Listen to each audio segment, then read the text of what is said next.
ঈদ উপলক্ষে আপনারা গাড়ির যে সার্ভিসগুলা কিরকম দিরা? বিসমিল্লাহির রহমানির রহিম। যারা দেখছেন, যারা শুনছেন, প্রিয় দেশবাসী, সিলেট জেলা বাস মিনি বাস কোচ মাইক্রোবাস শ্রমিক ইউনিয়ন অন্তর্ভুক্ত সকল উপকমিটির সম্মানিত নেতৃবৃন্দ, আমাদের প্রিয় সদস্যবৃন্দ, আসসালামু আলাইকুম রহমতুল্লাহ। হিন্দু ভাইদের প্রতি আদাব।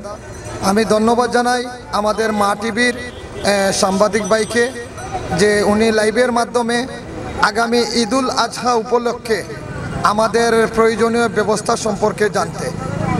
তো আমি বলতে চাই, সিলেট জেলা বাস মিনি বাস কোচ মাইক্রোবাস শ্রমিক ইউনিয়নের পক্ষ থেকে আমরা ইতিমধ্যে আমাদের ভাইদেরকে নিয়ে যারা দূরপাল্লার গাড়ি চালান বা লোকাল রোডে গাড়ি চালান, আমরা বিভিন্ন সময় ওনাদেরকে নিয়ে পরামর্শমূলক বিভিন্ন অনুষ্ঠান করেছি, ওনারা যাতে নিরাপদভাবে রাস্তায় গাড়ি চালান। আর দূরপাল্লার গাড়ি যেগুলো আছে বা চলছে, ওনাদেরকে নিয়েও আমরা বিভিন্ন সময় বসি এবং ওনাদেরকে আমরা বলে দিয়েছি যে সব সময় যে নিরাপদভাবে ওনারা ওনাদের গাড়িটা চালান। আর বিশেষ করে যাত্রী যারা আছেন ওনাদেরকেও বলবো যে আপনারা সিলেট কেন্দ্রীয় বাস টার্মিনাল হতে বাংলাদেশের যে কোনো প্রান্তে আপনারা ভালো ভালো বাসের মাধ্যমে আপনারা সেবাটি নিতে পারেন। আর বিশেষ করে আমি আমাদের পরিবহন শ্রমিক যারা আছেন, আমাদের হেল্পার, সুপারভাইজার, বিশেষ করে আমাদের সদস্য যারা চালক আছেন, আপনাদের প্রতি অনুরোধ থাকবে যে যে কোনো জাতীয় অনুষ্ঠান বলেন, ধার্মিক অনুষ্ঠান বলেন, বিশেষ করে সামনে একটি ঈদুল আজহা অনুষ্ঠিত হবে, আমরা সবাই পালন করব। তো এই ঈদ মৌসুমে রাস্তার মধ্যে গাড়ির প্রচণ্ড চাপ থাকে। তো আমার অনুরোধ থাকবে আপনারা সবসময় নিয়মমতো গাড়ি চালাবেন, ওভার স্পিড করবেন না, যেখানে ওভারটেক করা নিষেধ আছে সেখানে ওভারটেক করবেন না।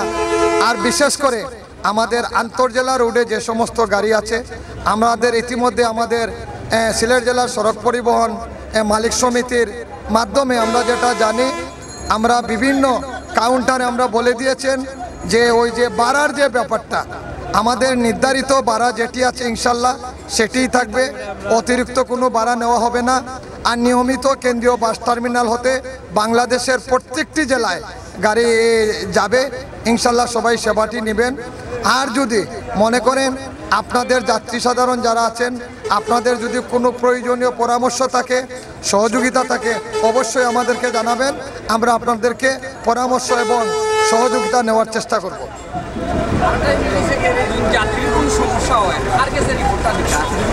না, আসলে আপনারা জানেন, যাত্রীর যদি কোনো সমস্যা হয়, যেমন ধরেন শারীরিক সমস্যা হতে পারে, মানসিক সমস্যা হতে পারে, বা আমাদের গাড়ির যাতায়াতের যে কোনো সমস্যা হতে পারে, তো আন্তর্জেলা রোডে যে সমস্ত গাড়িগুলো চলাচল করে প্রত্যেকটা গাড়ির সুপারভাইজার আছে। আপনার যে কোনো সমস্যা আপনি সুপারভাইজারকে অবগত করবেন, ও ওনার মাধ্যমে যদি সমাধান না আসে অবশ্যই আপনারা চালককে বলবেন। আর ইনশাল্লাহ আমরা আশা করি এটা সমাধান হবে, কোনো অসুবিধা নেই।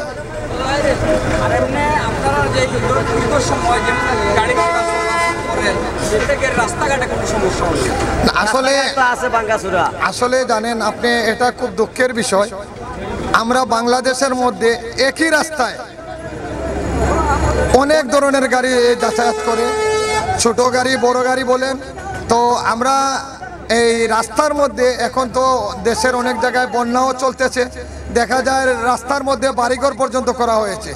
তো দেখা যায় রাস্তার মধ্যে শাক সবজি ধান এগুলোও শুকানো হয়, তো এতেও কিন্তু চালকরা বিপদমুখী থাকেন।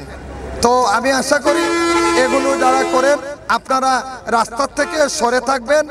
আর দোকানপাট আর বিশেষ করে যে ইজি বাইক, টমটম যেগুলো নিষেধ আছে এগুলো রাস্তায় উঠাবেন না। আর আরেকটি বিষয় হচ্ছে আমাদের সিলেট জাফলং, সিলেট কানাইঘাট, সিলেট গোয়েনঘাট, এই রাস্তাটা অনেক খারাপ। কিছুদিন আগে আপনারা জানেন সিলেটে বন্যা হয়েছে, এই বন্যার কারণে বিভিন্ন রাস্তা ভেঙে গেছে। তো যখন ছোট ছোট গাড়িগুলো রাস্তার মধ্যে চলে, এই গর্তটা বাঁচানোর জন্য গাড়িটা তার নিয়ম চাইতে ডানে বামে অনেকটি সরে যায়। তো অপর দিক থেকে যখন গাড়িটি আসে, এই গাড়ির সাথে দুর্ঘটনা হওয়ার সম্ভাবনা থাকে। তো আমি এলজিডি স্থানীয় প্রশাসনের প্রতি অনুরোধ করব, আমাদের সিলেট জেলার ভিতরে যে সমস্ত জায়গাগুলি রাস্তাগুলি ভাঙ্গাচোরা আছে এগুলো খুব তাড়াতাড়ি ঈদের আগে যেন ভালো করা হয়। ধন্যবাদ। জি ধন্যবাদ, আসসালামু আলাইকুম।